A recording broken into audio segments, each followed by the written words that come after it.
Wala akong mga braso. Kung feeling mo hindi ka mahal ng Panginoon dahil parang tinalikuran ka na ng panahon, ang video na to ay para sa'yo. Masakit pa sa akin, natawa ko ng walang kamay. Para sa akin, walang value sa kalibutan. Pero this is 300,000 pesos. Ito ang huling sahod at ipon ko. Pero alam ko mas kailangan mo to. 10,000, 20,000, 30,000, 40,000. Eto si Kuya Upe, 43 years old, namumuhay mag-isa at nakadepende lang sa kita ng basura. At gaya ng karamihang naghihirap, kumikita lang rin ng barya-barya. Namamasura lang ako palagi, araw-araw. Kahit konting sahod, okay na lang. Kung para sa atin marumi at nakakadiri ang basura, para sa kanya, eto ay grasya. Paano gagawin akin buhay kung hindi ako maghanap buhay? Di na mamamasura lang ako. Maliban sa maruming trabaho, ang mas nagpapahirap pa sa kanya ay pinanganak siya na isang Wala akong mga braso. Ang kapansanan ni Kuya Upe ay hindi naging hadlang sa kanya upang mabuhay. At sa katunayan, siya raw mismo ang nagsikap upang mapagraduate ang sarili sa high school.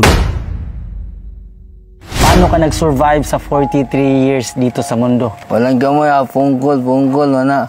Ako tinitiis ko lang ang lahat ng sakit. O hindi ko pipigilin ako yung sarili nga masaktan. Hindi ka panipaniwalang may mga tao pa rin kayang manukso sa ganitong klaseng kalagayan. Hirap na nga sila sa buhay dahil araw-araw nila itong pinapasan. Dahil sa mga nangungutya, mas lalo pa itong nadaragdagan. Pilitin ko buktiin ako yung buhay, masusuko naman ang Panginoon. Iwasan ko lang ang mga salita ng sakit. Ang mga taong may kapansanan ay hindi kailangang magbago. Ang kailangan nila ay tanggapin ng buo at itrato ng equal bilang isang tao. Sa dami-daming tao, ikaw po walang kamay. Siyempre, magtatampo ako. Masakit pa sa akin isipin, oy. Pero kahit minsan nagtatampo siya sa itaas, mas pinipili pa rin niyang mabuhay ng ganito kesa hindi pinanganak sa mundo.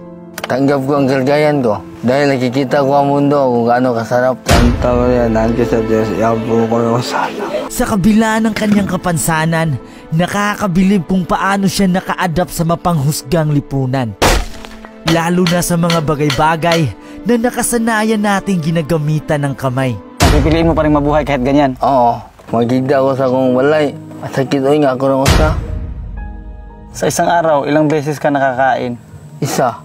Wala ko kabalo kasi purpose sa Ginoo ako. O ano nakinanay ko. Kung may pera ka, anong gagawin mo sa pera? Sari-sari store, mahanap buhay ng gusto. Ito ang huling sahod at ipon ko. Pero alam ko mas kailangan mo to. Gusto ko lang linawin, hindi ako mabuting tao. Gumagawa lang ako ng mga videos na di kayang gawin ng iba. Pero this is 300,000 pesos.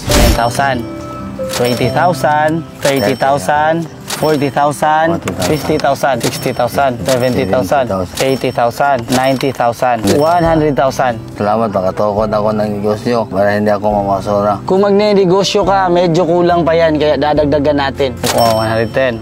Bago natin ipagpatuloy ang pagbibilang ng 300,000 hanggang sa paggawa ng kanyang sari-sari store, gusto ko lang i-flex sa inyo ang Swampland ng 1xBet. Sobrang dali lang dito dahil tatalon ka lang sa dahon. At tama ang ipagtalon, agad-agad mananalo ka at pwede kang mag-withdraw. Ganyan na ganaling laruin. Sobrang dali lang dito dahil sa pag-withdraw, pwede gamit GCash at bank. At sa pag-top up, ganun rin. Pwede ito sa mga PC at mga cellphones. Kung interesado ka, nasa comment section yung link. Mag-register at gamitin ang code ng 1xBet. At kung mahilig ka sa laro, marami kang pwedeng mapagpilian dito. Katulad ng mga card games at roulette. Kaya ano bang hinihintay mo? Download na! 120, 130, 140, kaya pa? 300,000 pesos. Salamat, idol.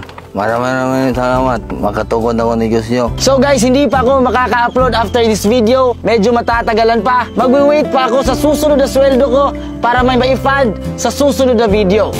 Sa araw na to, matutupad na ang pangarap niyang magkaroon ng grocery store. Ito na yon ang sari-sari store. Ang pinangapangarap ko. Natupad na dahil ni Idol Beatmaster. Ang dating malungkot at walang gana, ngayon ay nabuhayan at puno na ng pag-asa. Hindi ka man maswerte sa kalagayan mo ngayon, sigurado ako na may planong maganda ang Panginoon. Ang pag-share ng video na ito ay sobrang laking tulong kay Kuya at sa mga taong tinutulungan natin.